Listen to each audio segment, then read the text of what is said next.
and I've made the decision that we should defend that view shaft. But as you can see from this photo, there's not much of One Tree Hill that you can see at the moment. But from my point of view, this is a clear situation where, first of all, you have one layer of trees that is obscuring the view. Those trees will not be there forever. And in future, with better management of a lot of street side plantings, they may never return. We may keep that view. And in winter, as you've said quite rightly, that canopy will lose most of its leaves. So there's no question that those sort of considerations have been taken into account. I've also got numerous views here where I've had to basically say, look, the existing view, you can see part of the cone, but you can't see all of it. You used to be able to, and hopefully in the future you will be again. But at present, I've had to put two photos in my assessment, one showing the view from the strict origin point that I'm required to take the photo from, and then another photo from a point nearby which shows the view that you can still get to that particular cone. I can think of ones to One Tree Hill, Mount Albert, Mount Eden and so on, that offer a clearer perspective of it at present. And I've said we should keep those. But this is a situation in relation to Fowles Park where you've got a multiplicity of vegetation. I know what you're saying about the general tree protection rules being removed, but on the other hand, when you compare the views now of Mount Albert with what it used to be like in 1976, it's like light and day. The amount of vegetation growth is absolutely phenomenal. And so I've had to recognise that. And one of the things you have to appreciate is that if any of these go to the Environment Court, one of the first things we're going to get asked is, are you dealing with the existing environment? And I'm going to have to say, yes, this is the existing environment. This is what we are dealing with. In some cases, we can also anticipate what will happen in the future as well. But fundamentally, we still have to be able to deal with the existing environment. So just briefly going to the others that I looked at. Yes. I looked at the Balmoral view shaft, and the vegetation that was obstructing the very near ground view was actually weed species, Acmena and that sort of thing. So did you sort of take into account weed species when you were looking at the vegetation that was obstructing the view? On the immediate left of that photo, or where I was standing, which was just opposite the road, and I take it that the origin of view is on the south side of the road looking towards the Maunga. No, it's actually from the north side of the road. On that elevated section? Yes, that's exactly right, from the edge of the road. I didn't apprehend that it was weed species. I mean, there are some weeds there, but there are also species like totara. There are a lot of, there's a great diversity, as you know, several Norfolk pines, but there's a lot of other vegetation there that I just don't think is going to disappear. And I think this is another one of those situations where if this was just a single line of trees and it was a narrow veneer of planting that screened the Maunga, I would be giving you a quite different recommendation. But it's that combined with the fact that the view is offset almost entirely at right angles to the line of traffic, to the axis of the road. Okay, and just the other one I'll go to, Madam Chair, is the view from of Maunga Fowl from the southern motorway, and that's the one showing the wonderful the corrections facility in the way. I went to try and find that point of origin as well, and I'm relying on the maps that are given to me to allow me to make a decision here today, and it is north of Kaipa Pass. The point of origin is north of Kaipa Pass on the motorway. And when I made that journey and felt I was at that point of origin, I could clearly see Maunga Fowl. Once I proceeded over Kaipa Pass, I could see a prison. But from the point of origin, as the evidence is presented to us here today, I could clearly see Maunga Whao, and I could clearly see to the just obscuring part of it, a very large deciduous tree just off to its right. So, what is the point of origin? The point of origin is the one that was shown in the photo. In fact, it's not a single point. It's one of the linear viewpoints, but it's only a short linear viewpoint. And I guess I've had the benefit of two things. Firstly, I had the original Plan Change 8 maps, which much more clearly define exactly where the origin points are. But secondly, I was actually involved in walking next to the motorway when you were still able to do that. So I knew exactly, and I've still got the original photos that were taken from when we did the original assessment and identification of that view shaft. So I've still got all that material. So I was able to compare that with the locations that I could see from a car. So I knew exactly where I was in relation to the view shaft. The problem is that originally you didn't just get a snapshot of Mount Eden and then the prison. You used to get a length. Yes, you actually travelled for some distance up through Spaghetti Junction and you got that view towards Mount Eden, and unfortunately most of that has simply gone. And just the last one, because I know others need to ask questions, is you did refer in part of the report, I just can't remember the part, that on some maunga themselves, there's vegetation which obstructs the maunga. And that really troubled me, if I may say so, Stephen, because if the maunga, which used to be vegetated, they used to be, and then Māori cleared and occupied, if they became revegetated, and there is an intention to remove stock and allow that on some, what would you as a landscape architect then say about the legibility of the maunga?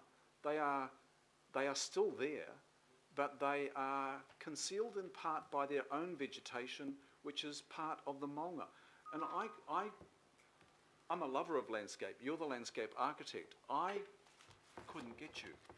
Oh, well, look, firstly I have to say that the presence of vegetation on the maunga has been mentioned, simply in terms of the patterns and how that contributes to the legibility of the cones. And I will give you a classic example of that. When we went to the Environment Court to fight for the retention of view shaft A13 from the northwestern motorway near Te Attitude to Mount Albert, one of the things that I think actually helped our case was the fact that the eucalypts and other vegetation on Mount Albert helped to differentiate its reserve area from the residential development, which sort of clambers up that cone's slopes, especially on the western side. And so in that situation, the vegetation actually has assisted us. In other cases, it's a really complex issue. What do we do about cones that are recognised not just for as volcanic features, but also because of their historical and cultural value, which is reflected probably more clearly on Mount Wellington, for instance, than any other cone. I mean, Mount Wellington, looking from College Road and thereabouts, is spectacular because of the terracing on it, the pits, the earthworks, the old defensive emplacements, and so on. And they are finely etched all across the cone in a wonderful way. And you don't see that on most of the other cones. And the vegetation is the main reason that you don't. On the other hand, the native vegetation, Pahutakawa especially, are part and parcel of the patterns that have evolved since Maori ceased to occupy most of the cones. And in terms of the future management of the cones, we face a really difficult dilemma. Do you leave stock on them which damage the cones, and therefore end up with most of the cones covered in vegetation? Or do you keep some sort of sheep or cattle on them so that you can, at least in the short to medium term, preserve that bald facade that helps to expose both the topographic nature of the cone and its cultural value. It's a very complex issue, and I don't have an easy answer for you. I'll come to the motion later. Thanks. Lovely, thank you, councillor Darby. So we've got a big, long line of speakers, but just before we go to the next one, I just want to move that the report be received, just so that we are having something we're talking to. Seconded member Taipere. Madam That- Chair, I wondered Yeah. if I might just add something. There was comment from one of the previous speakers about the issue of the World Heritage status not being reflected in.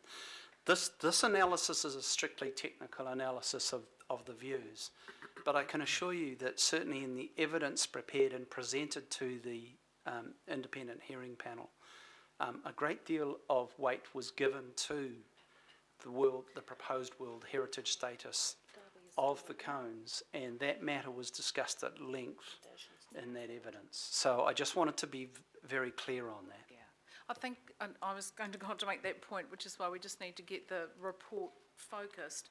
We are supporting retaining 70 regionally significant volcanic view shafts, and, you know, the meeting might move to retain all of these, but let's not lose sight of the fact that we probably have the foremost supporter, proponent and defender of volcanic view shafts in New Zealand. So Stephen, we just acknowledge you for that. So I guess I just ask members that we don't forget that part of this while we deal with this very tricky subset of the discussion. I've got member Ngamane next. Kia ora.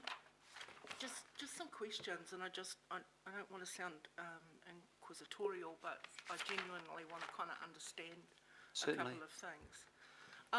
So the criteria that were developed for regionally significant view shafts, was that developed out, has that come from the RPS, or is that being developed out of the expert group? That was developed out of the expert group when we were asked or instructed by the independent hearing panel to go away and come up with justification or a method of justifying the regionally significant view shafts. Okay, so when the experts come together to consider it, it's come from, you know, and you have the regional policy statement that gives you some kind of indication of what's regionally significant. Does your technical assessment not take that into account? No, it definitely took it into account. But what's actually happened as a result is that I have suggested to Peter Rayburn, for instance, that we perhaps need to look at an additional criteria now that this process has occurred. For instance, one of the things that we're a little deficient on at the moment is this issue of the sense of connectedness between the cones and different parts of Auckland, and the sort of symbolic importance of the cones. And I think that's something that doesn't come through strongly enough at the moment in the RPS, and I've suggested we need to look at that. Okay, so the RPS also has quite a substantial amount of kind of text around the importance. That's right. Of the relationship of Māori to their places, etc. And of course the tupuna maunga, and I don't necessarily say maunga, I say tupuna maunga, would be part of that. Yes, Picture. and again, that was something that has been extensively covered in evidence. I accept that. It was just I'm more interested in kind of the thought process of the expert group on landscape. Was there anybody in that group that had any kind of experience or expertise in that component? Cultural, Māori cultural? I think several people have been. I mean, I for instance have been working with Te Akatai on a process of cultural mapping around the Puanui and Manukau Harbour margins, and more recently have been working with the iwi consultative group over proposed stage 1 development at West Haven, and so that has involved having to look at other people's, and in particular iwi's, perceptions of those environments and landscapes, and look at the connections between different features within the landscapes too, and how they might be expressed and protected. So I acknowledged the point that Mrs. Pirrett made around this was actually about how many of the view shafts are regionally significant.